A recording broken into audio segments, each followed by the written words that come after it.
प्यारे मित्रों, स्वागत है आज की एक नई वीडियो में। दोस्तों, आज की इस वीडियो में आपको एक ऐसे स्टूडेंट की कॉपी दिखाने वाला हूं जिसने निबंध लिखा और उसके पूरे 9 अंक मिले हैं। तो कैसे मिले हैं, किस तरीके से निबंध आपको बोर्ड एग्जाम में लिखना है, कितने पेज लिखना है, सब आज की इस वीडियो में आपको बताने वाला हूँ। कैसे लिखना है, ध्यान से पूरा वीडियो अंत तक देखिएगा, क्योंकि एक टॉपर की लिखी हुई कॉपी है और 9 अंक इनको पूरे मिले हैं। आपको भी पूरे 9 अंक मिलेंगे यदि आप ऐसे ही एग्जाम में निबंध लिखते हैं तो। चलिए बिना देरी किए हुए वीडियो को शुरू करते हैं और पूरी कॉपी आपको दिखाते हैं, ठीक है ना।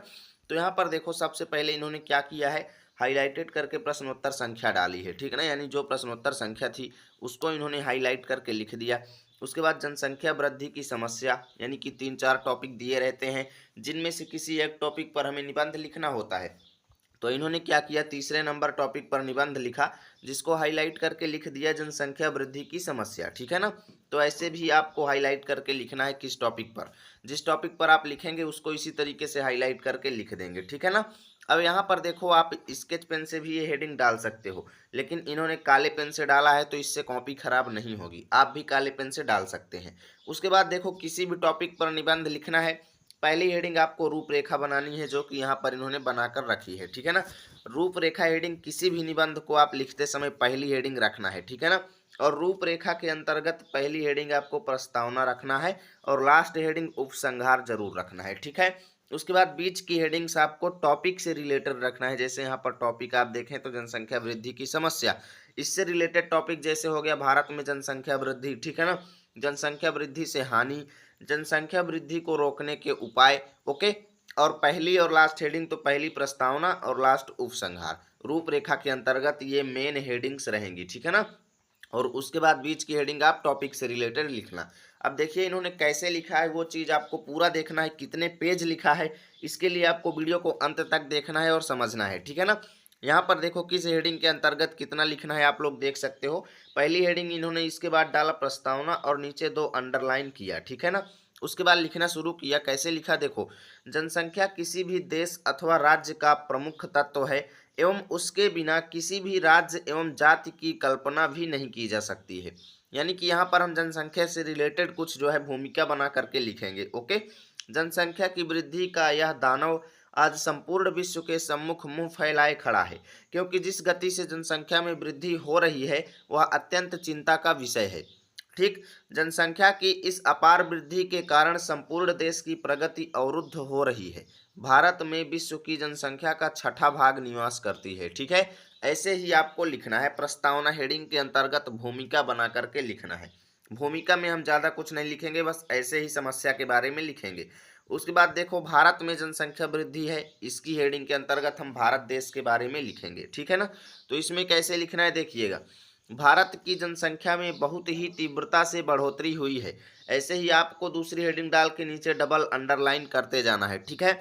जिसके कारण भारत की आर्थिक स्थिति दिन प्रतिदिन खराब होती जा रही है। भारत में जनसंख्या वृद्धि के कुछ विशेष कारण इस प्रकार हैं, ओके।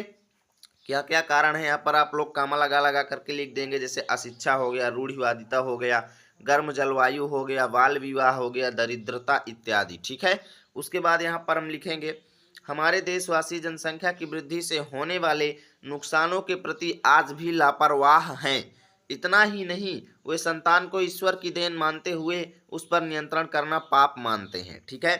ऐसे ही आपको लिखना है। उसके बाद, निश्चित ही यदि ऐसा चलता रहा तो मानव जीवन अत्यंत संघर्षपूर्ण एवं अशांत हो जाएगा। निश्चय ही जनसंख्या विस्फोट भारत के लिए एक अभिशाप की तरह साबित हो रहा है। सिंपल से देखिए, इसी तरह इजी लैंग्वेज में आपको पूरा निबंध लिखना है, कठिन शब्दों का यूज नहीं करना है, ठीक है ना। तीसरी हेडिंग आपको डालना है, जनसंख्या वृद्धि से हानि। आप लोग अभी देख सकते हैं कौन सा नंबर पेज चल रहा है, ये दूसरा पेज था, ठीक है ना। और पहला पेज ये वाला था, ठीक है ना। तो पहला पेज हो गया, पूरा दूसरा पेज हो गया।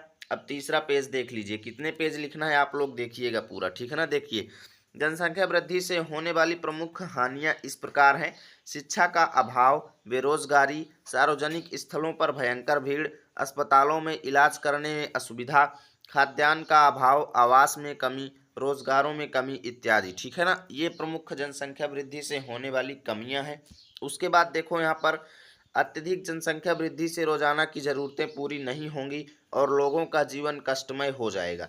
बस इतना ही आपको लिखना है। ठीक है ना। अब यहाँ पर देखो अभी तीसरा ही पेज चल रहा है और तीसरे पेज में इन्होंने चौथी हेडिंग डाल दिया है, जनसंख्या वृद्धि को रोकने के उपाय। ओके, जनसंख्या वृद्धि को रोकने के लिए प्रमुख तरीके इस प्रकार हैं।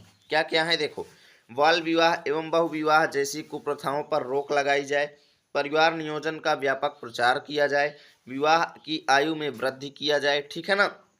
चौथा तरीका क्या है, परिवार नियोजन संबंधी सामग्री अपनाने की प्रेरणा दी जाए, अधिक बच्चों को जन्म देने वाले माता पिता को सरकारी योजनाओं से वंचित किया जाए।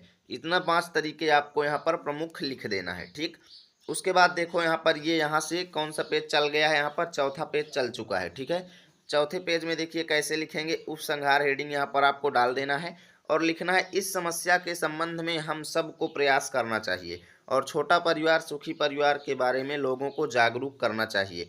जनसंख्या वृद्धि से हानि के बारे में अशिक्षित लोगों को जागरूक करना चाहिए, पुरानी रूढ़िवादी विचारों से लोगों को दूर करना चाहिए और नई नई चिकित्सा पद्धतियों के प्रयोग द्वारा गर्भधारण को रोकना चाहिए। इन सब तरीकों से हम सब इस खतरनाक समस्या से बच सकते हैं। तो आप लोग देख सकते हो 4 पेज इन्होंने पूरा निबंध लिखा है।